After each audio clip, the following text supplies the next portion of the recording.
Hello everyone and welcome to Storytime with Nini. Connie, the clownfish, says welcome too. She's waving her little fin at you. Last time we were reading from this story, a very famous story called The Magic Pudding. Who remembers who the main character is in The Magic Pudding? This little chap here. What's his name? That's right, Bunyip Bluegum. It's a great name for a koala, isn't it? Do you remember that Bunyip Bluegum used to live with his uncle, who had very long whiskers? It really annoyed Bunyip Bluegum, so he decided to set out on the road and to leave home. It was a pretty brave decision. He got some advice about whether he should be a traveller or a swagman, but in the end he decided to leave home with just a walking stick as a gentleman of leisure. Do you remember him? He's quite a round wombat, a koala, isn't he? Let's see what happens next. Unfortunately, in the hurry of leaving home, Bunyip Bluegum had forgotten to provide himself with food, and at lunchtime found himself attacked by the pangs of hunger. "Dear me," he said, "I feel quite faint. I had no idea that one's stomach was so important. I have everything I require except food. But without food, everything is rather less than nothing. I've got a stick to walk with. I've got a mind to think with. I've got a voice to talk with. I've got an eye to wink with. I've lots of teeth to eat with, a brand new hat to bow with, a pair of fists to beat with, a rage to have a row with. No joy it brings to have indeed a lot of things one does not need. Observe my doleful plight, for here I am without a crumb to satisfy a raging tum. Oh, what an oversight!" And here's poor old Bunyip Bluegum with his empty tum. As he was indulging in these melancholy reflections, he came round a bend in the road and discovered two people in the very act of having lunch. These people were none other than Bill Barnacle, the sailor, and his friend, Sam Sawnoff, the penguin bold. And here's Bill Barnacle and Sam Sawnoff eating their lunch together. Bill was a small man with a large hat, a beard half as large as his hat, and feet half as large as his beard. Sam Sawnoff's feet were sitting down and his body was standing up because his feet were so short and his body so long that they had to do both things together.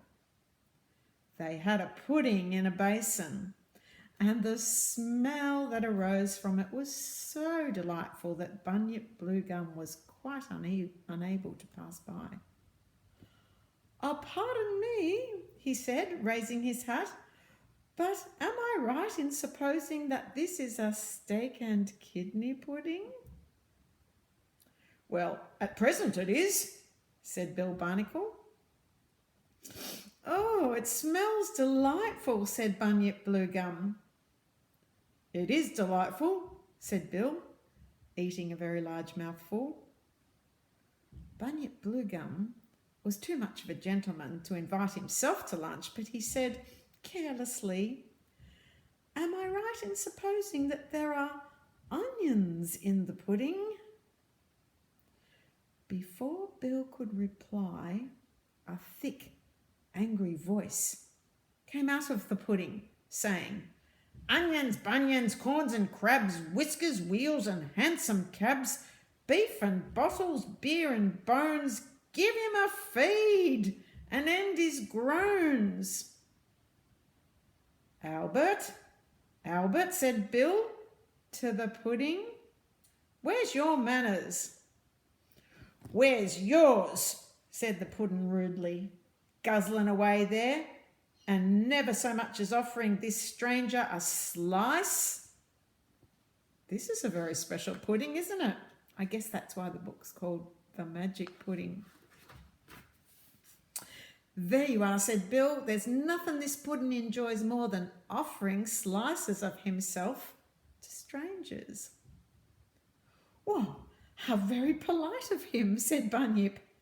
But the pudding replied loudly, politeness be sugared, politeness be hanged, politeness be jumbled and tumbled and banged. It's simply a matter of putting on pace. Politeness has nothing to do with the case. He's always anxious to be eaten, said Bill. That's this pudding's mania. Well, to oblige him, I ask you to join us at lunch. Well, delighted, I'm sure, said Bunyip, seating himself. There's nothing I enjoy more than a good go in at a steak and kidney pudding in the open air. Oh, well said, remarked Sam Sornov, patting him on the back. Hearty eaters are always welcome. You'll enjoy this pudding, said Bill, handing him a large slice. This is a very rare pudding. It's a cut and come again pudding, said Sam. It's a Christmas steak and apple dumpling pudding, said Bill. It's a... Shall I tell him? He asked, looking at Bill. Bill nodded, and the penguin leaned across to Bunyip Bluegum and said in a low voice, It's a magic pudding. No whispering, shouted the pudding angrily. Speak up. Don't strain a pudding's ears at the meal table. Oh, no harm intended, Albert, said Sam. I was merely remarking how well the crops are looking. Call him Albert when addressing him, he added to Bunyip Bluegum. It soothes him. Well, I'm delighted to make your acquaintance, Albert, said Bunyip. I know soft soap from total strangers, said the pudding rudely. Oh, don't take any notice of him, mate, said Bill. That's only his rough and ready way. What this pudding requires is politeness and constant eating. Well, they had a delightful meal, eating as much as possible, for whenever they stopped eating, the pudding sang out, Eat away, chew away, munch and bolt and guzzle. Never leave the table till you're full up to the muzzle. But at length they had to stop, in spite of these encouraging remarks. And, as they refused to eat any more, the pudding got out of his basin, remarking, Well, if you won't eat any more, he's given you a run for the sake of exercise. And he set off so swiftly on a pair of extremely thin legs that Bill had to run like an antelope to catch him up. My word, said Bill when the pudding was brought back. You have to be as smart as paint to keep this pudding in order. He's that artful, lawyers couldn't manage him.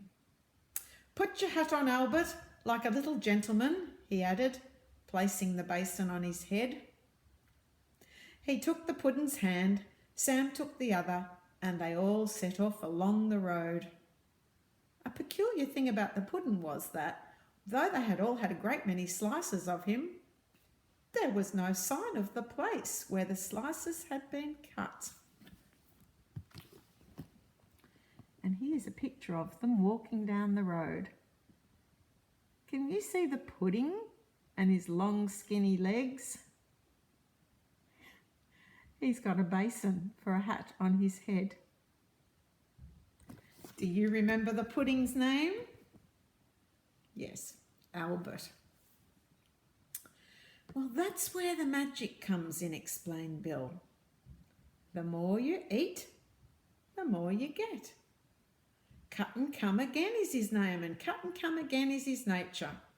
Me and Sam have been eating away at this pudding for years, and there's not a mark on him. Perhaps, he added, you would like to hear how we came to own this remarkable pudding. Well, nothing would please me more, said Bunyip Bluegum. In that case, said Bill, let her go for a song. And that's where we'll leave it today. Yes, Connie.